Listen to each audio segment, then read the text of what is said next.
The U.S.-backed Israeli slaughter of the Palestinian people has not let up. At least 37,700 people have been killed, more than 15,000 of them children, and it's likely the number is far, far higher.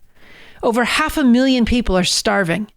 Israel continues to target aid workers. Just this week, they bombed a health clinic and killed Hani al-Jafawi, the director of ambulance and emergency services in Gaza. Most of Gaza is totally and completely uninhabitable. Meanwhile, the government-sanctioned ethnic cleansing and theft of land of the Palestinian people in the West Bank has increased dramatically. This is a genocide of the Palestinian people, a U.S.-funded Israeli genocide. Last week, our correspondent Alan Goodman spoke with Dr. Majed Jaber at the European Hospital in Gaza to hear directly about the nightmare conditions on the ground, conditions caused by the U.S. backing of Israel. Here at the RNL Revolution Nothing Less show, we're about making a revolution to overthrow the system that is driving this and get to a world without this kind of needless horror and oppression. And from that perspective, we recognize the importance of hearing from a wide range of voices, insights, and perspectives. To learn more about the RevComs, subscribe to our show and go to revcom.us. And now, here's the interview. I'm speaking with Dr. Majed Jaber at the European Gaza Hospital in Gaza. And for our listeners, Dr. Jaber is joining us under incredibly difficult circumstances, both personally and in the hospital. So I so appreciate what you're doing to somehow carve out time and energy to fill our viewers in on the situation. Tell us what the situation is like now in the European Gaza Hospital and what you are learning about and what you are seeing outside the hospital. Absolutely. First of all, thank you for interviewing me. I'm trying to help us and me shed light on the situation here in Gaza, especially the European Hospital, where I mainly worked during the war. So when it comes to the health sector here in Gaza, it is very corrupt. It's very unorganized and chaotic. And so we lack most of the basic equipment that other doctors abroad take for granted. Let's say monitors, ECG machines, and blood pressure monitors. Even sometimes we don't have a glucometer, to just measure your glucose or measure your ketones or try to. There are even other equipment that are handheld, like an ultrasound that sometimes is non-functioning, an otoscope. Check your ears if there's any inflammation, if there's any rupture from airstrikes, because a lot of people just come and they're like, there's a lot of tinnitus, there's a lot of bumming. I'm just like, I need to see if there's any damage, and I just can't do it. And we sometimes lack what we call a laryngoscope. We have a lot of rusty equipment, the needle holders, the forceps, the tweezers. It's all in a very bad and rough condition. And what is going on is that day by day, the Israeli government has been very strict when it comes to, let's say, allowing medical equipment to come here to Gaza. They barely allow any, let's say, reasonable amount of disposable items. We have run out of urine bags for weeks here in Gaza, and we had to use, plastic bottles, something like, something like this. I asked the patient to drink, then go urinate in that, or like use the same normal saline bag. I just like swap it and like try to push it into the Foley catheter, to just measure how much urine is that patient is producing. And besides equipment, also we lack medication. A lot of people with heart failure, diabetes, hypertension, a patient with, let's say, ischemic heart disease. We sometimes run out of aspirin or some diuretic that these patients use, and a lot of them die because of that. We had a lot of instances where a diabetic patient goes into diabetic ketoacidosis or HHS, and they just die. They present to us due to poor transport nowadays. It's very risky for the patient to go to the hospital. It just takes like half an hour or an hour, and this hour is the golden hour to save the patient. And they come and they present very late, and we lose the patient most of the time. And so another aspect of what we are struggling with is the staff itself. We barely have let's say, we don't have many doctors and nurses in our hospital. And sometimes when there is let's say, an emergency, an airstrike, a massacre, let's say 20 people are killed and 100 wounded, I can't really tend to all these patients. And it becomes really challenging because I could have saved that patient's life, but I just can't tend to everybody. And those who could have been saved die because of lack of care, pretty much. And it is a dilemma. It's very frustrating. And we can't do much about it. Yeah. I'd like to return to the situation with your lack of supplies and personnel, but before I do, could you talk about who's coming to the hospital? We know that there's widespread famine. We know that there's widespread disease. We know that there is widespread injury, but can you just give us a sense of who these people who are coming to you in such desperate need are?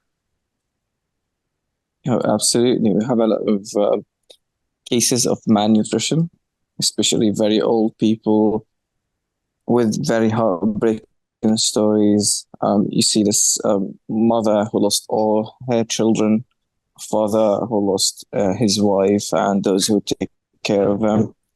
And these people get in depression.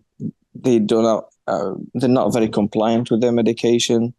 They do not eat well, and they present to us because someone noticed something is wrong, and they present here very malnourished. Of course, let's not mention the organized famine, or let's say the starvation of our people. The amount of food that enters Gaza is specifically calculated, and this is not a special case during this genocide. If you look before October 7th, you can see the guidelines for the Israelis. They calculate how many calories per capita in Gaza.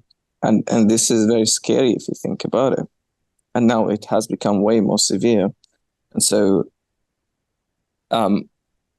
you see a lot of babies underweight, and it's really challenging because trying to feed these babies is also a problem. Like, medically speaking, you cannot just feed the baby all of a sudden. They can get into refeeding syndrome. They can get into a lot of problems. Also, a lot of the children cannot tolerate formula milk or breast or their mother's milk. Also, they need a special formula. This formula is usually very expensive. And you can't really have it here in Gaza nowadays, and you're just basically witnessing the child dying in front of your eyes. You can barely do anything about it. We see a lot of cases of so to give a better picture, a lot of these kids and children used to go to Jordan, go to Egypt to receive treatment for their chronic illnesses, because our health sector is very lacking. And now, once the war started, the genocide started, they're not allowed to travel. And we had a huge number of these children dying just because we can't really do anything about it. And of course, during the summer especially, there has been an outbreak of a lot of infectious organisms, namely hepatitis A. We have a lot of cases of gastroenteritis. Let's say we suspect that there are a lot of cases of cholera here, which is very scary. Already a patient or two died in the middle area of Gaza. And yeah, I'm evenly I just like today I'm just like suffering from, I don't know, probably acute viral gastroenteritis, probably could be hepatitis A. And this also another topic. Even doctors like me who are very meticulous about their hygiene, about their food habits, will get infected eventually because we lack proper hygienic tools. And so, yeah. I'd like to ask you something specific about that. The government of Israel and media here in the United States are reporting that Israel has instituted an 11-hour pause in bombing, and we are seeing maps and news coverage here that show a route from the Kerem Abu Salam, or Kerem Shalom in Hebrew, crossing directly to the European Gaza Hospital.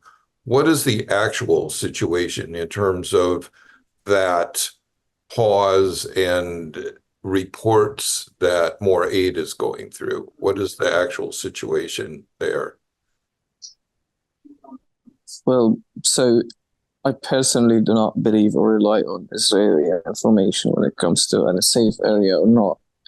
Really, it is very heartbreaking, but this is the truth. I personally lost my house when it was in the safe zone. I got injured twice, and you just really can't develop any kind of feeling of believing what they're saying, because it's just never the case. And I personally was shocked by the humanitarian pause or whatever they call it, because in real life, drones were always there, tanks and missiles and artillery shells kept going. So it's not that safe per se. And the medical aid, we haven't received any,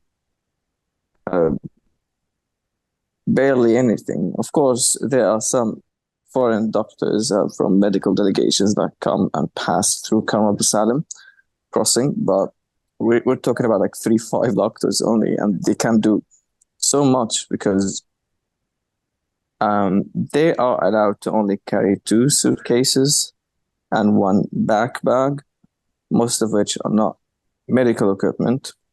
They're not allowed to carry a repeating item. For example, if I'm gonna bring like 2 stethoscopes, one of them is not gonna pass. Especially medications also is a big problem because they do not allow any medications to come through, even like simple medication. It's just nope.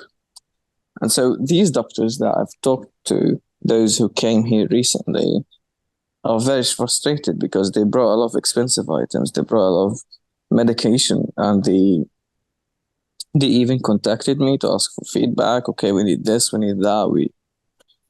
And they barely came in with anything. So whatever they say is not really the case. And the European hospital now is the central hospital in the south of Gaza. And it's very close to the eastern borders.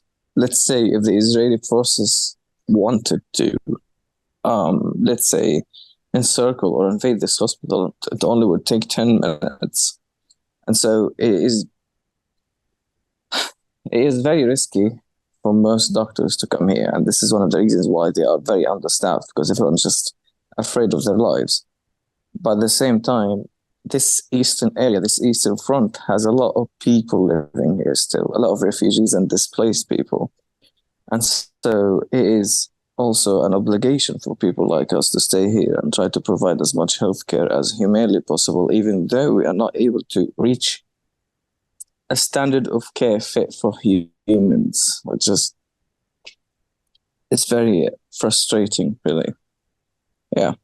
Well, I have tremendous respect, and I'm sure everyone watching this does, for the courage of what you and others are doing, the sacrifice you're making. Just to clarify for our viewers, you yourself are quite ill and still doing this. And I think that impresses, speaking for myself, that impresses on us in this country that is more responsible than anything, any entity in the world. This country is enabling Israel to do all the things that you're describing. And we have a tremendous responsibility here, those of us who have heard what you have to say, to do everything in our power to stop that genocide immediately. And I really hope that what people have gotten from what they've heard from you inspires and compels them to act.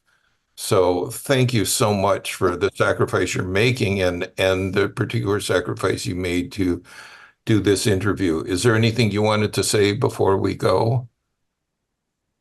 Oh, absolutely. I just want to encourage American people, especially those who come out and protest in the universities, in the streets, in their homes, those who post online, those who come outside and try to leave a fingerprint when the government is very oppressive against them. Whenever a person opposes the government propaganda when it comes to supporting Israel, when they try to resist and try to change the status quo when it comes to universities blindly supporting Israel, the government, the universities don't care about them. They are risking a lot. They're risking their education, they're risking their jobs, and yeah, they're fighting for us.